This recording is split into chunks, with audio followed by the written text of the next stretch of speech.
والسماء والطارق وما أدراك ما الطارق النجم الثاقب إن كل نفس لما عليها حافظ۔ صدق اللہ العظیم۔ معزز سامعین کرام، سورہ طارق کی ابتدائی 4 آیتیں تلاوت کی گئی ہیں۔ سورہ طارق یہ مکی سورتوں میں سے ہے اور اس سورت میں 17 آیتیں ہیں۔ طارق کے معنی ہوتے ہیں رات کو نمودار ہونے والا، رات کو ظاہر ہونے والا۔ اللہ رب العزت نے اس سورت کی پہلی آیت میں 2 قسمیں کھائی ہیں۔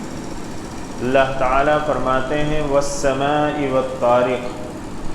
قسم ہے آسمان کی اور قسم ہے رات میں نمودار ہونے والے کی۔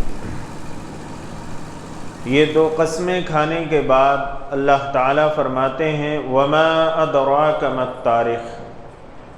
اور آپ کو کیا معلوم رات میں نمودار ہونے والا کیا ہے، وہ کیا چیز ہے جو رات میں ظاہر ہوتی ہے۔ اللہ رب العزت نے خود سوال کیا وما ادراک، اور جہاں قرآن کریم میں اللہ رب العزت وما ادراکا سے سوال کرتے ہیں کہ آپ کو کیا معلوم،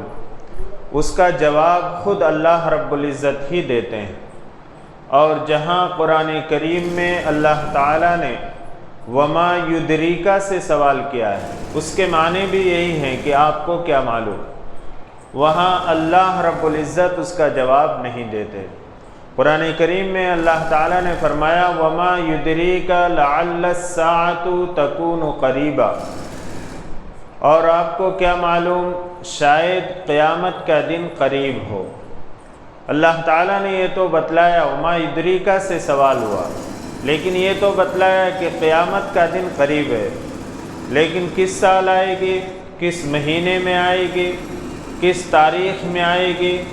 اس کا ذکر اللہ رب العزت نے نہیں فرمایا۔ تو جب اللہ تعالیٰ وما یدریکا سے سوال کرتے ہیں تو اس کا جواب خود نہیں دیتے، لیکن جب وما ادراکا سے سوال کرتے ہیں تو اللہ تعالیٰ اس کا جواب خود دیتے ہیں۔ تو اللہ تعالیٰ نے پہلے قسم کھائی کہ قسم ہے آسمان کی، والطارق، اور رات میں نمودار ہونے والے کی، وما ادراک ما الطارق،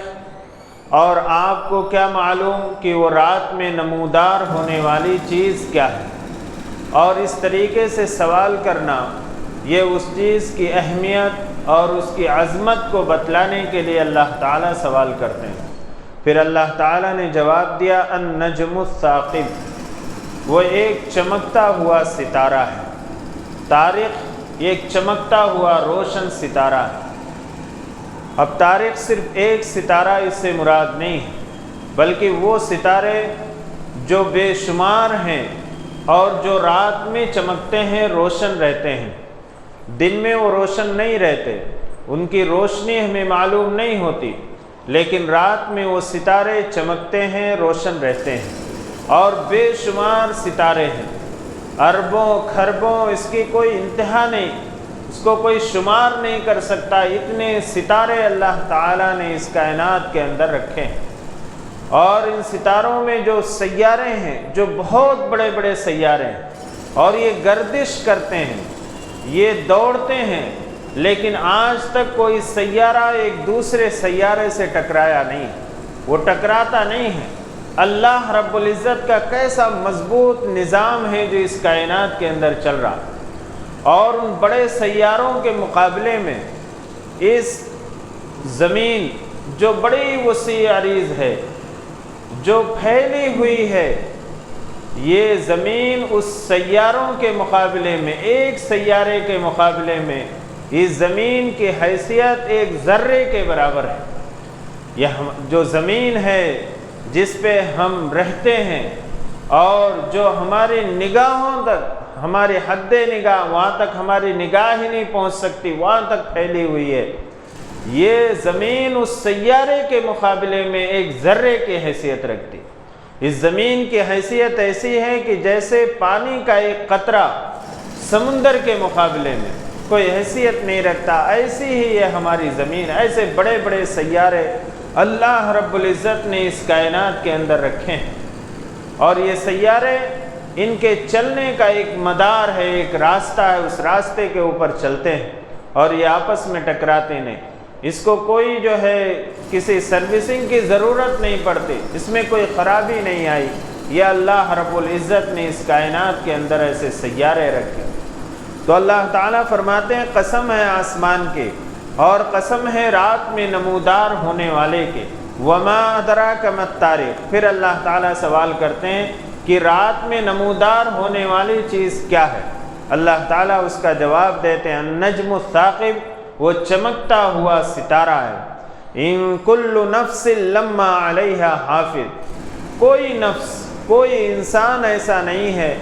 کہ اس پر ہم نے محافظ مقرر نہ کر رکھا ہو۔ ہر نفس، ہر ذی روح، ہر جان کے لیے اللہ رب العزت نے اس کے لیے محافظ مقرر کر رکھا۔ جیسے یہ ستارے ہیں، یہ ستارے اللہ رب العزت کی حفاظت میں ہیں، اللہ تعالیٰ نے اس کے لیے محافظ مقرر کر رکھے ہیں، ایک محفوظ جگہ کے اندر ہیں یہ ستارے اور سیارے۔ ایسے ہی ہر انسان کو اللہ رب العزت نے یوں ہی چھوڑ نہیں دیا، بلکہ اس کے لیے ایک نگران مقرر کر رکھا ہے۔ یہ انسان مت سمجھے کہ ہمارے اوپر کوئی نگران نہیں ہے، یا انسان کسی ایسی جگہ پہ چلا جائے جہاں پہ اسے بظاہر کوئی دیکھنے والا نہ ہو، لیکن وہ اس وہم و گمان میں نہ پڑے کہ میرے اوپر کوئی نگران نہیں۔ اللہ تعالیٰ فرماتے ہیں کہ جیسے ستارے آسمان کے اندر جب رات میں نمودار ہوتے ہیں تو دنیا کے ہر جگہ سے یہ دکھائی دیتے ہیں، کوئی جگہ ایسی نہیں رہتی ہے کہ جہاں پہ یہ ستارے نہ دکھائی دیتے ہوں، ہر جگہ سے دکھائی دیتے ہیں۔ ایسے انسان کو یہ سمجھنا چاہیے کہ وہ دنیا کے کسی بھی کونے کے اندر ہو، لیکن اللہ رب العزت کی نگاہ اور نظر سے وہ بچا ہوا نہیں، اللہ تعالیٰ کی نظر میں ہے، اللہ تعالیٰ کی نگاہ میں۔ تو اللہ رب العزت نے اس آسمان کی اور اس ستارے کی قسم کھا کر اللہ تعالیٰ نے انسان کو آگاہ کیا ہے کہ جیسے یہ ستارے جب نمودار ہوتے ہیں تو ہر کسی کو دکھائی دیتے ہیں، ایسے ہی کوئی انسان اللہ رب العزت کی نظر سے محفوظ نہیں ہے، بچا ہوا نہیں ہے، اللہ رب العزت کی نظر میں ہے۔ تو اللہ تعالیٰ نے فرمایا ان کل نفس لما علیہا حافظ، ایسا نہیں ہے کہ کسی جاندار کے لیے، کسی جان کے لیے ہم نے کوئی نگراں مقرر کرنا رکھا ہو، ہر انسان کے لیے کوئی نہ کوئی، اور ہر جاندار کے لیے اللہ تعالیٰ نے کوئی نہ کوئی نگران مقرر کر رکھا ہے۔ فَلْيَنظُرِ الْإِنسَانُ مِمَّا خُلِقَ۔ اب آگے اللہ تعالیٰ فرماتے ہیں کہ انسان کو چاہیے کہ وہ اپنی پیدائش پر غور و فکر کرے، اپنی پیدائش کو دیکھے، اپنی تخلیق کو دیکھے کہ انسان کی تخلیق کیسی ہوئی، کس طریقے سے اللہ رب العزت نے انسان کو پیدا کیا۔ خلق من ماء دافق۔ پھر آگے اللہ تعالیٰ ہی جواب دیتے ہیں کہ انسان کو ایک اچھلتے ہوئے پانی سے پیدا کیا۔ یخرج من بین الصلب والترائب، جو انسان کی مرد کی پیٹھ اور اس کے سینے کی ہڈیوں کے پاس یعنی پسلیوں کے پاس سے نکلتا ہے۔ اللہ رب العزت نے اس آیت میں، ان 3 آیات میں انسان کی تخلیق کے بارے میں فرمایا کہ انسان اپنی تخلیق پر غور کرے، اپنی پیدائش پر، کہ ایک پانی کا قطرہ، ایک منی کا قطرہ جو مرد کی پیٹھ اور اس کی پسلی کے ہڈی کے پاس سے نکلتا ہے، اس قطرے کے اندر اللہ رب العزت نے باریک باریک کتنے جرثومے رکھے ہیں، اور پھر عورت کے رحم کے اندر جو پانی کا قطرہ نکلتا ہے اس میں اللہ تعالیٰ نے کتنے بیضے بنا رکھے ہیں جس کی کوئی تعداد نہیں، لاکھوں اربوں کھربوں جو ہے جرثومے اس منی کے ایک قطرے کے اندر نکلتے ہیں، اور اس میں ایک جرثومہ ایسا ہوتا ہے جو عورت کے جو رحم کے اندر جو منی نکلتی ہے، جو خلیے ہوتے ہیں، جو بیضے اس میں جو انڈے ہوتے ہیں، اللہ رب العزت اس جرثومے کو اس بیضے سے ملا دیتے ہیں اور پھر حمل کی ابتدا ہو جاتی ہے اور انسان کی تخلیق کی ابتدا ہو جاتی ہے۔ اللہ رب العزت نے یہ فرمایا کہ انسان اپنی تخلیق پر غور کرے کہ ان خلیوں کو اور اس بیضے کو اور اس جرثومی کو ملانے والا کون ہے، اور ان اربوں کھربوں جو ہے جرثومے میں سے کس جرثومی کو اللہ رب العزت ملاتے ہیں، یہ اللہ ہی بہتر جانتے ہیں۔ اور یہ حمل کی جو ابتدا ہوتی ہے یہ بہت ہی تھوڑی دیر کے اندر جو ہے وجود میں آ جاتی ہے۔ آخر انسان غور کرے کہ اتنے سارے جرثوموں کو اور ان خلیوں کے اندر بیضوں کو پیدا کرنے والا کون ہے، اور پھر اس معمولی سی جرثومے اور اس بیضے سے ایک خوبصورت انسان بنانے والا آخر کون ہے، کس نے اس کی تخلیق کی ہے، اور کس صفائی کے اندر کس صفائی کے ساتھ تخلیق کی، اور کتنا خوبصورت انسان بنایا۔ اللہ تعالیٰ فرماتے ہیں کہ انسان کو چاہیے کہ وہ اپنی تخلیق پر غور و فکر کرے، دیکھے کہ کس طریقے سے پیدا ہوا۔ خلق من ماء دافق، ایک اچھلتے ہوئے پانی سے پیدا ہوا۔ یخرج من بین الصلب والترائب، جو مرد کی پیٹھ اور اس کی پسلیوں کی ہڈی کے پاس سے نکلتا ہے۔ انہ علی رجعہ لقادر، اللہ رب العزت نے اس تخلیق کے بعد یہ فرمایا انہ علی رجعہ لقادر، یقیناً وہ اس کے لوٹانے پر بھی قادر ہے۔ جو لوگ دوبارہ زندگی کے منکر ہیں، جو یہ کہتے ہیں کہ جب ہم مر جائیں گے، مٹی میں رل مل جائیں گے اور ذروں میں تبدیل ہو جائیں گے تو اللہ تعالیٰ ہمیں دوبارہ کیسے زندہ کرے گا، یہ ہمارے عقل اور ہماری سمجھ میں بات نہیں آتی۔ اللہ رب العزت نے انسان کی تخلیق کے بعد فرمایا کہ وہ اس بات پر بھی قادر ہے کہ ان کو دوبارہ زندہ کر، مختلف قسم کے ذرات، مختلف قسم کی غذائیں کھا کر اور کہاں کہاں کی زمین سے پیدا ہوئی غذائیں کھا کر انسان کے اندر منی جو ہے بنتی ہے، اور پھر اس سے انسان کو اللہ رب العزت پیدا فرماتے ہیں۔ تو کیا دوبارہ اللہ رب العزت اس کو دوبارہ لوٹانے پر اور دوبارہ بنانے پر قادر نہیں؟ اللہ تعالیٰ فرماتے ہیں انہ علی رجعہ لقادر، یقیناً وہ اس کے لوٹانے پر بھی قادر ہے۔ تو جو لوگ آخرت کے منکر ہیں اور دوبارہ زندہ ہونے کے منکر ہیں،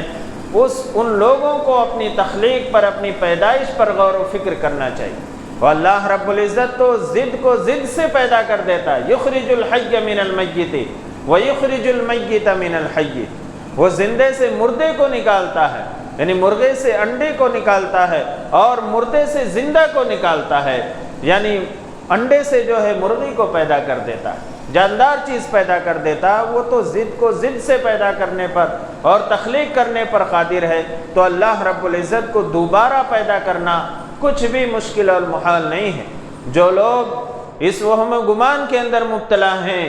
اور جو یہ کہتے ہیں کہ ہم دوبارہ زندہ نہیں ہوں گے، ہمیں کس طرح سے دوبارہ پیدا کیا جائے گا، وہ اپنی ابتدائی اور پہلی تخلیق کے اوپر غور کریں کہ اللہ رب العزت نے ان کو کس طریقے سے اور کس طریقے سے پانی کے قطرے سے پیدا کر دیا۔ اور تم خود یہ کہتے ہو کہ پہلی مرتبہ کسی چیز کو بنانا تو مشکل ہوتا ہے لیکن دوبارہ اس کو بنانا آسان ہوتا ہے۔ تو جب اللہ رب العزت نے پہلی مرتبہ پیدا کیا تو اب دوبارہ پیدا کرنا اللہ کے لیے کچھ مشکل اور محال نہیں ہے۔ یوم تبلی السرائر، آگے اللہ تعالیٰ فرماتے ہیں کہ جس دن راز کھول دیے جائیں گے۔ راز یعنی ہم نے جو دنیا میں اعمال کیے ہیں، جو ہمارا نامہ اعمال ہے، جو اللہ رب العزت کے مقرب فرشتے اس کو لکھ رہے ہیں، یہ کھول دیا جائے گا، یہ ظاہر کر دیا جائے گا۔ الا یہ کہ اگر کوئی شخص گناہوں سے توبہ کر لے اور اس نے سچی اور پکی توبہ کر لی تو اللہ رب العزت اس راز کو یعنی اس نامہ اعمال سے اس کے گناہ کو مٹا دیں گے، یہ الگ بات ہے۔ ورنہ اگر بندہ گناہوں کے اندر مبتلا ہے، ملوث ہے، اور وہ توبہ نہیں کیا ہے، اس گناہ کو نہیں چھوڑا ہے اور اسی گناہ کی حالت میں اس دنیا سے چلا گیا، تو اللہ تعالیٰ فرماتے ہیں یہ راز کی جو چیز ہے اور یہ بھید جو ہے وہ اس دن کھول دیا جائے گا۔ نامہ اعمال میں سارے ہمارے عمل لکھے ہوئے، ہم کسی بھی اندھیرے کے اندر، کسی بھی بند کمرے کے اندر، وہاں کوئی دیکھنے والا نہ ہو، وہ ہم جو عمل کرتے ہیں وہ اللہ کے فرشتے اسے دیکھ رہے ہیں اور اسے لکھ رہے ہیں، اور یہ بھید اور یہ راز کی چیز کل قیامت کے دن کھول دی جائے گی۔ اور دوسری بات مفسرین کرام نے اس کے بارے میں فرمایا یوم تبلی السرائر، کہ جس دن سارے بھید کھول دیے جائیں گے، ان کی جانچ پڑتال ہوگی ہماری نیتوں کی بھی جانچ اور پڑتال ہوگی، ہماری نیتوں کو بھی دیکھا جائے گا کہ ہم نے کس نیت سے عمل کیا تھا، ہم نے جو بھی عمل کیا ہے وہ اللہ کی رضا کے لیے کیا ہے یا دنیا والوں کو دکھانے کے لیے کیا، یہ بھی اس کی بھی جانچ اور پڑتال ہوگی اور اس کا بھی راز اور بھید کھول دیا جائے گا۔ اس لیے ہمیں دعا کرنی چاہیے اور ہمیں یہ کوشش کرنا چاہیے کہ ہمارا جو بھی عمل ہو وہ صرف اور صرف اللہ کے لیے ہو، خلوص نیت کے ساتھ ہو، کسی کو دکھاوے کے لیے، کسی کو خوش کرنے کے لیے، لوگوں میں ناموری کے لیے، لوگوں میں جو ہے نام ہوگا اس کے لیے کوئی عمل نہیں کرنا چاہیے، بس اللہ کی رضا کے لیے کرنا چاہیے اور خلوص نیت کے ساتھ، اخلاص کے ساتھ وہ عمل کرنا چاہیے، ورنہ اللہ تعالیٰ کل قیامت کے دن ہماری نیتوں کو بھی ظاہر کر دیں گے اور اس کے راز کو بھی کھول دیں گے۔ فَمَا لَهُ مِنْ قُوَّةٍ وَلَا نَاصِرٍ۔ آگے اللہ تعالیٰ فرماتے ہیں کہ وہاں نہ کوئی کسی کی طاقت چلے گی اور نہ کوئی مددگار ہوگا، یعنی وہ ایسی عدالت ہوگی کہ وہاں کوئی طاقت اور قوت کام نہیں آئے گی اور نہ کوئی کسی کی مدد کرنے والا ہوگا، یعنی میدان محشر اور قیامت کا دن ایسا ہولناک دن ہوگا کہ کوئی قوت اور طاقت کام آنے والی نہیں۔ دنیا میں تو بہت ساری قوت اور طاقتیں کام آ جاتی ہیں، کہیں انسان کا اثر و رسوخ کام آ جاتا ہے، کہیں سفارش کام آ جاتی ہے، کہیں مال و دولت کام آ جاتی ہے، کہیں رشوت کے ذریعے سے اپنے آپ کو بچا لیتا ہے، لیکن اللہ تعالیٰ فرماتے ہیں وہاں نہ کوئی قوت اور طاقت چلنے والی ہے اور نہ کسی کی مدد کام آنے والی ہے۔ وَالسَّمَاءِ ذَاتِ الرَّجْعِ، پھر اللہ رب العزت نے دو چیزوں کی قسم کھائی، وَالسَّمَاءِ ذَاتِ الرَّجْعِ، اور بار بار برسنے والے آسمان کی قسم، وَالْأَرْضِ ذَاتِ الصَّدْعِ، اور پھٹ جانے والی زمین کی قسم۔ اللہ تعالیٰ نے آسمان کی قسم کھائی جو بارش برستی ہے جہاں سے اللہ کے حکم سے، اور اس زمین کی قسم کھائی جو زمین پھٹ جاتی ہے۔ یہ زمین کیسی سخت زمین ہے کہ اس کو سوراخ کرنے کے لیے کیل کی ضرورت پڑتی ہے، مشینری کی ضرورت پڑتی ہے، لیکن اللہ رب العزت کی قدرت دیکھیے کہ جب آسمان سے بارش برستی ہے اور یہ زمین سیراب ہوتی ہے اور اس کے بعد اس سے جو ہے کونپل نکلتی ہے، اس سے سبزے اگتے ہیں، اس سے اناج اور گلے پیدا ہوتے ہیں، لیکن وہ جو بیج ڈالی جاتی ہے اس کی جو کونپل ہوتی ہے، جو سوئی کے نوک کی طرح ہوتی ہے، کتنی نرم و نازک ہوتی ہے، اس زمین کو کون پھاڑ کر اس کونپل کو نکالتا ہے؟ اس نرم اور نازک کلی کو کون نکالتا ہے؟ جو زمین اتنی سخت ہے کہ اس کو سوراخ کرنے کے لیے لوہے اور کیلوں کی ضرورت پڑتی ہے، لیکن یہ اللہ کے حکم سے جب بارش برستی ہے تو یہ زمین پھٹ جاتی ہے اور اس زمین سے جو ہے باریک اور نرم و نازک کونپلیں نکلتی ہیں، پھر وہ اناج کی شکل میں، پھل اور فروٹ کی شکل میں ہمارے پاس آتے ہیں اور جو ہے مخلوق کے لیے وہ غذا کا ذریعہ اور سبب بنتے ہیں۔ اللہ رب العزت نے اس کی قسم کھائی، قسم ہے بار بار برسنے والے آسمان کی، والارض ذات الصدع، اور پھٹ جانے والی زمین کی قسم، انہ لقول فصل، یقیناً یہ فیصلہ کن کلام ہے، یہ نپا تلا کلام ہے، یعنی یہ جو قرآن میں فرمایا گیا اور یہ جو باتیں فرمائی گئی ہیں یہ فیصلہ کن کلام ہے، یہ بہت نپا اور تلا کلام ہے۔ وما ہوا بالہزل، یہ کوئی ہنسی اور مذاق نہیں ہے۔ جیسا کفار مکہ، مشرکین مکہ اس قرآن کا مذاق اڑاتے تھے اور ان باتوں کا مذاق اڑاتے تھے اور آخرت کے بعد دوبارہ اور مرنے کے بعد دوبارہ زندہ ہونے کا جو مذاق اڑاتے تھے اور آخرت کی زندگی کا مذاق اڑاتے تھے، اللہ رب العزت فرماتے ہیں، قسم کھا کر فرماتے ہیں آسمان اور زمین کی کہ یہ فیصلہ کن کلام ہے، یہ کوئی معمولی کلام نہیں ہے، یہ کوئی ہنسی اور مذاق نہیں ہے، یہ کوئی کھیل اور تماشا نہیں ہے۔ انہم یکیدون کیدا،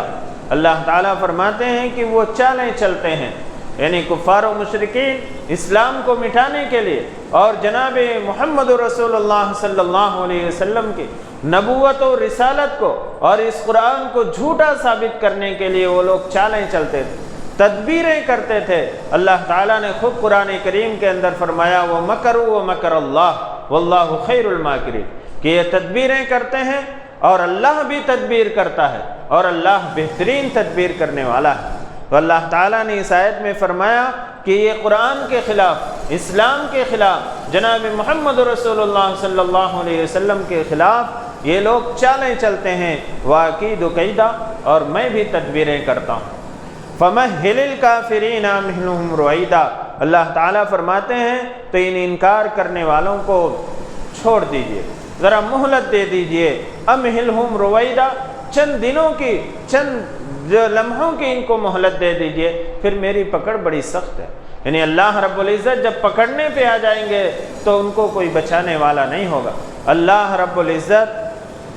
فرماتے ہیں کہ ان کو مہلت دیجئے، کیونکہ جب یہ لوگ انکار کرتے تھے اور یہ کہتے تھے کہ محمد آپ یہ کہتے ہیں صلی اللہ علیہ وسلم کہ اگر اس قرآن کا انکار کرو گے اور اللہ کی باتوں کا انکار کرو گے تو تم پر اللہ کی پکڑ آ جائے گی، اللہ کا عذاب آ جائے گا۔ اب یہ لوگ کہتے تھے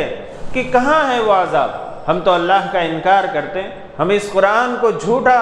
قرار دیتے ہیں اور ہم آپ کی نبوت اور رسالت کے قائل نہیں ہیں، تو اللہ کا عذاب کہاں ہے، وہ پکڑ کہاں ہے، وہ اللہ کا عذاب کہاں ہے جس سے آپ ہمیں ڈراتے تھے۔ تو یہ لوگ ہنسی اور مذاق اڑایا کرتے تھے۔ اس وقت جو ہے اللہ رب العزت نے فرمایا فَمَهِّلِ الْكَافِرِينَ، کہ نہیں، ان کو ذرا ڈھیل دے دیجئے، مہلت دے دیجئے۔ لیکن مہلت کو لوگ جو ہے رحمت سمجھنے کے بجائے اسے زحمت بنا لیتے ہیں، وہ یہ سمجھتے ہیں کہ اللہ کی پکڑ آنے والی نہیں ہے، لیکن یہ مہلت کو اپنے لیے عبرت اور نصیحت سمجھنا چاہیے کہ اللہ کی نافرمانیوں کے باوجود اور گناہوں میں مبتلا رہنے کے باوجود اگر اللہ کی پکڑ نہیں آ رہی ہے تو یہ مت سمجھیے کہ اللہ جو ہے مجھ سے بہت راضی ہے، بہت خوش ہے، بلکہ یہ اللہ کی طرف سے مہلت دی جا رہی ہے، یہ اللہ کی طرف سے موقع دیا جا رہا ہے، یہ اللہ کی طرف سے ڈھیل دی جا رہی ہے۔ امہلہم رویدا، اللہ تعالیٰ فرماتے ہیں کہ ان کافروں کو تھوڑی مہلت دے دو، پھر جو ہے ان کو ہم پکڑ لیں گے، یعنی ان کو مہلت دینے کے بعد اللہ تعالیٰ جو ہے ان کو پکڑیں گے۔ تو اللہ رب العزت نے اس صورت کے اندر قسمیں کھا کر انسان کی پہلے تخلیق کے بارے میں فرمایا، اور پھر یہ فرمایا کہ جب انسان کو اللہ رب العزت نے پیدا کر دیا تو پھر اب دوبارہ اسے لوٹانے پر اور اسے پیدا کرنے پر اللہ رب العزت قادر ہے اور اللہ کے لیے کوئی مشکل نہیں۔ اور پھر دو قسمیں کھا کر اللہ تعالیٰ نے اس قرآن کی عظمت کو اور اس قرآن کی اہمیت کو بتلایا کہ انہ لقول فصل، یہ قرآن یہ فیصلہ کن کلام ہے، یہ اللہ رب العزت کی طرف سے نازل کردہ کلام ہے، اور یہ عبرت اور نصیحت کا کلام ہے،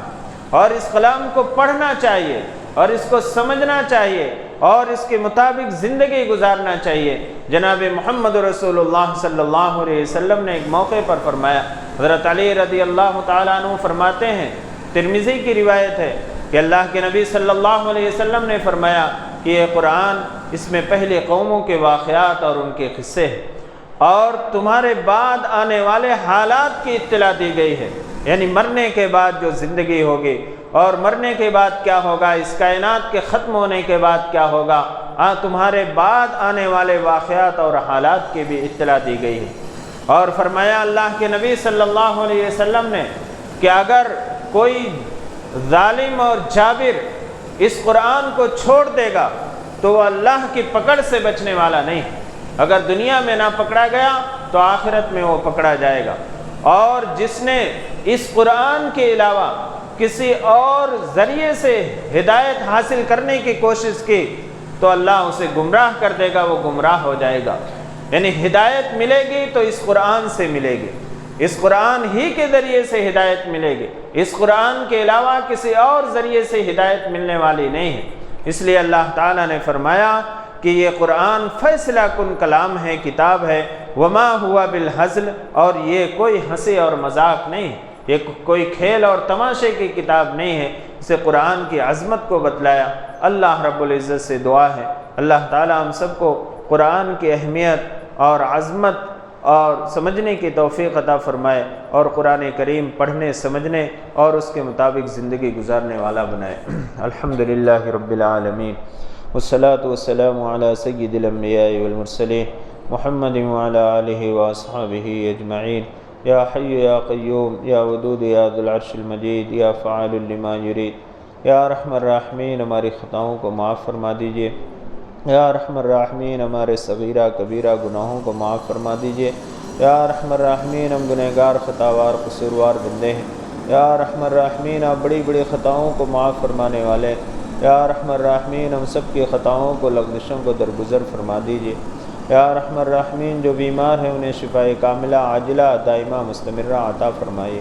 جو پریشان حال ہیں ان کی پریشانیوں کو دور فرما دیجیے۔ جو ضرورت مند ہیں ان کی جائز ضرورتوں کی تکمیل فرما دیجیے۔ یا ارحم الراحمین ہم سب پر رحم کا، کرم کا، عافیت کا، سلامتی کا، درگزر کا معاملہ فرمائیے۔ یا ارحم الراحمین مسلمان جہاں کہیں بھی پریشان حال ہیں ان کی پریشانیوں کو دور فرما دیجیے۔ یا ارحم الراحمین آنے والا رمضان، یا ارحم الراحمین ہم سب کے لیے مقبول رمضان بنا دیجیے۔ یا ارحم الراحمین ہم سب کو صحت و تندرستی عطا فرمائیے۔ یا ارحم الراحمین ہم سب کو تمام شرور و فتن سے حفاظت فرما لیجیے۔ یا ارحم الراحمین ہمارے عزیز و اقارب، ہمارے وہ رشتہ دار جو اس دنیا سے رخصت ہو گئے، یا ارحم الراحمین ان سبوں کی مغفرت فرما دیجیے، انہیں کروٹ کروٹ جنت نصیب فرمائیے، جنت الفردوس میں اعلیٰ مقام عطا فرمائیے۔ یا ارحم الراحمین ہم میں سے جن کے والدین یا ان میں سے کوئی ایک اس دنیا سے رخصت ہو گئے، یا ارحم الراحمین ان کی مغفرت فرما دیجیے۔ یا ارحم الراحمین امت مسلمہ کے تمام مرحومین کی مغفرت فرما دیجیے۔ یا ارحم الراحمین جب تک زندگی عطا فرمائیے ایمان اور عمل صالح پر قائم اور دائم رکھیے، اور جب اس دنیا سے جانے کا وقت آئے یا ارحم الراحمین ہم سب کا خاتمہ اکمل ایمان پر نصیب فرمائیے۔ یا ارحم الراحمین حضور اکرم صلی اللہ علیہ وسلم نے جن جن خیر کا سوال کیا ہم سب کو اس میں حصہ عطا فرمائیے، اور جن جن شر سے پناہ مانگی ہم سب کی اس سے حفاظت فرما لیجیے۔ یا ارحم الراحمین حضور اکرم صلی اللہ علیہ وسلم کے صدقہ طفیل ہماری دعاؤں کو قبول و منظور فرما لیجیے۔ ربنا تقبل منا انک انت السمیع العلیم وتب علینا انک انت التواب الرحیم برحمتک یا ارحم الراحمین۔ الحمدللہ۔